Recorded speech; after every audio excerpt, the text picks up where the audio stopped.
तो आज के वीडियो में हम जानेंगे कि मार्केट को इजी तरीके से कैसे समझा जा सकता है। ओके, तो बहुत सारे लोग जो यूज़ करेंगे यहाँ पे मेन इम्पॉर्टेंट कैंडल्स, आप समझते हो, यूज़ करो। मेरी इसके बारे में कोई राय नहीं है। मैं यूज़ करता हूँ बार्स को, जो मुझे इजीली समझने को आते हैं। सिर्फ इसमें मैं यूज़ करता हूँ डायरेक्शन। ओके, जो मार्केट के डायरेक्शन रहेंगे, जो अप में है, डाउन में है, कहाँ पे क्लोजिंग हुआ, ये मेरे लिए सिर्फ इम्पोर्टेंट है।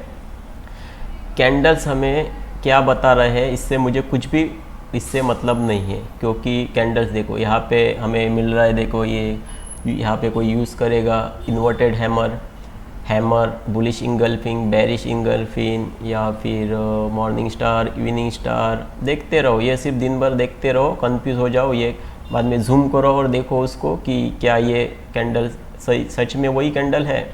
और इसके बाद में आप यूज़ करो, डब्ल्यू बनेगा यहाँ पे, फ्लैग बनेगा यहाँ पे, उसके ब्रेकआउट पे एंट्री, उसके रीटेस्ट जो करता है उस पे एंट्री। तो समझने के लिए और बोलने के लिए इसके बारे में बहुत कुछ होता है, और ये अगर आप इसमें सोचते जाओगे और ये समझते जाओगे तो ये आपको डुबा के रहेगा। जब तक आप समझोगे तब तक आपका पैसा जा चुका रहेगा आपके हाथों में से। इसके लिए मैं क्या कहता हूँ, इजी तरीके से समझो।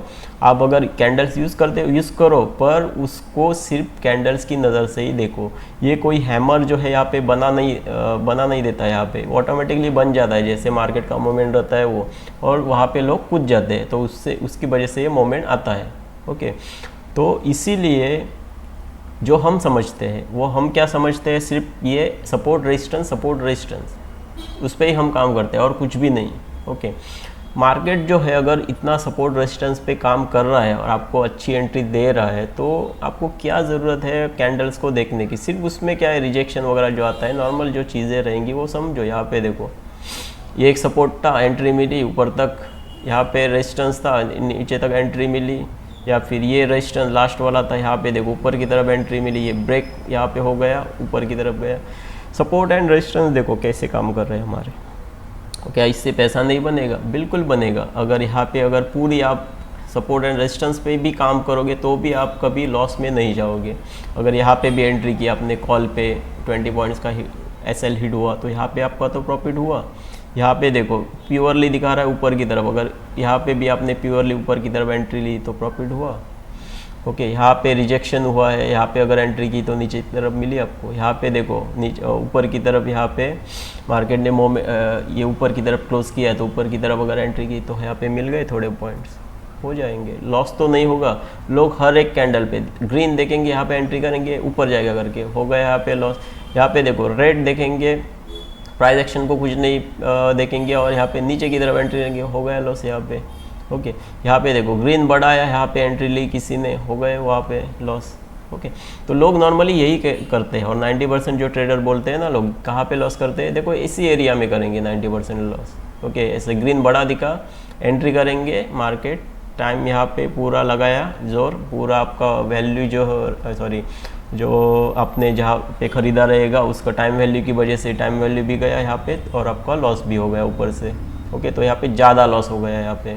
तो ऐसा रहता है। तो इसकी वजह से मैं कहता हूँ कि सिर्फ कैंडल्स मत देखो, कैंडल्स का यूज़ करो आपकी मर्ज़ी, पर उसको सपोर्ट एंड रेजिस्टेंस से जोड़ के रखना है।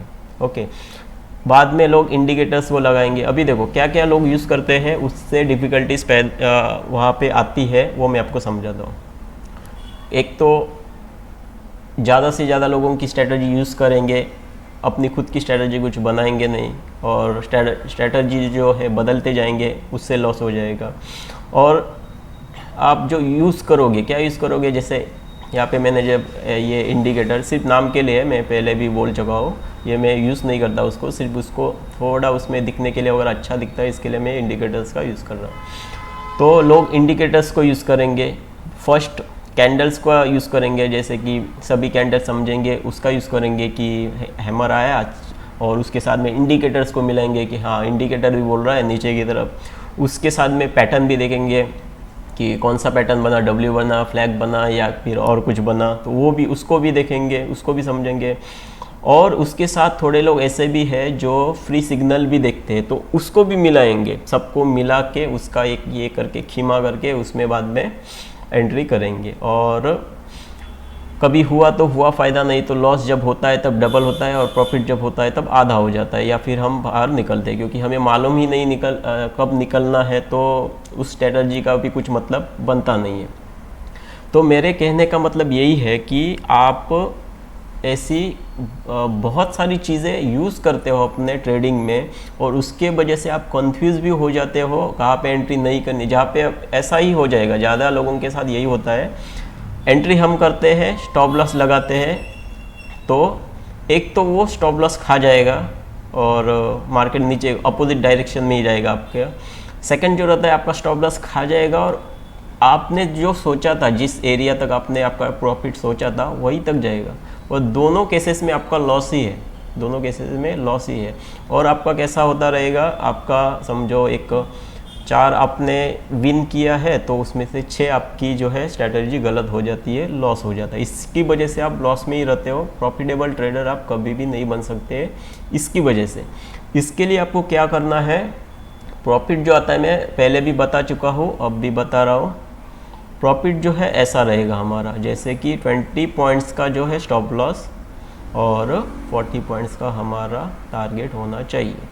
ओके, अब इसमें क्या है कि यहाँ पे दिखाने के लिए पॉइंट जो दिख रहे हैं वो मार्केट का जो टाइम वैल्यू भी रहता है वो भी इसमें इनरोल हो जाता है। तो यहाँ पे जो 40 के 40 पॉइंट्स नहीं मिलेंगे, कभी आपको देर से मार्केट पहुँचा, थोड़ा टाइम वेस्ट किया, तो वहाँ पे आपको 20 पॉइंट या 30 पॉइंट ही मिल जाएंगे। तो ज़्यादा से ज़्यादा पॉइंट्स कैप्चर करने, ये लाइन से लेके ये लाइन तक। ओके, जो भी मार्केट का मोमेंट रहेगा, जो भी हम खरीदेंगे या बेचेंगे, जो भी है करना है आपको, तो इतना डिफरेंस होना चाहिए, इतना डिफरेंस हमें कैप्चर करना है नॉर्मली। कभी कभी देखो, आज के दिन पे भी मैं जल्दी निकला था, क्योंकि यहाँ पे मुझे थोड़ा यहाँ पे डर लगा था, क्योंकि पहले ही यहाँ पे रिटेस्ट यहाँ पे हुआ था, तो इसके लिए मैं जल्दी यहाँ पे निकल गया। तो आपको वो एक्सपीरियंस से आ जाएगा कि कब हमें निकलना भी है मार्केट से। ओके, मार्केट ने अच्छे अच्छे मोमेंट दिए थे, पर सभी मैं कैप्चर नहीं कर सका। तो इससे आपको ये भी सीखना है कि हर ट्रेडिंग में आपको कूदना नहीं है, हर टाइम पे कूदना नहीं है आपको मार्केट में। जब आपको लगा मार्केट का मोमेंट आपके साथ में है, तभी हमें कूदना है। आपको सिर्फ लगने से कुछ भी नहीं होता, कि आपको ऐसे लगा कि सिर्फ मार्केट यहाँ से नीचे जाएगा और आपने एंट्री की, नहीं, उससे नहीं होगा। उसके साथ में हमें प्राइस एक्शन को भी मिलाना है। जो हम यूज़ करते हैं, जो हमारे साथ पहले से जो बने हैं उनको मालूम है, हम ये प्राइस एक्शन यूज़ करते हैं। ओके, एओसी कैलकुलेटर है वो यूज़ करते हैं। इसके साथ में जो लाइन बनी है वही लाइन बनी है एओसी कैलकुलेटर से। अगर आपको ये मालूम नहीं है तो मेरे पिछले वाले वीडियोस आप देख सकते हो। ओके, तो मेरे कहने का मतलब आज का यही है कि इजी तरीके से समझो। यहाँ पे देखो हम क्या यूज़ कर रहे हैं, आप जो भी यूज़ कर रहे हो, कैंडल CI, देखो मैं बार से यूज़ करता हूँ, समझने के लिए आसानी है, तो मैं ब्रॉड करके थोड़ा आपको दिखाता हूँ। यहाँ पे देखो मैं देखो यहाँ पे क्या यूज़ कर रहा हूँ, यहाँ पे सिर्फ बार्स यूज़ कर रहा हूँ इसको मैं, और यहाँ पे ग्रीन रेड सिग्नल के यहाँ पे 2 इंडिकेटर यहाँ पे लगाए हैं मैंने। एक ग्रीन रेड सिग्नल है और एक EMA है 5 का। यहाँ पे देखो ये ब्लू लाइन जो चल रही, पर मैं कभी इसको देखता नहीं, पर मुझे अच्छा लगता है, तो इसके लिए तो सिर्फ मैं सपोर्ट एंड रेजिस्टेंस ऊपर ड्रॉ करूँगा और एओसी में जाके देखूंगा सिर्फ प्रेशर कहाँ पे है। नीचे से ऊपर है तो नीचे की तरफ सपोर्ट से मैं कॉल बाय करूँगा, और नीचे से ऊपर से नीचे की तरफ पुश है तो मैं नीचे की तरफ एंट्री करूँगा। इतना ही ईजी है। तो ऐसे ही आप समझो मार्केट को, और वीडियो अच्छा लगे तो लाइक ज़रूर कर देना जाना। Thank you.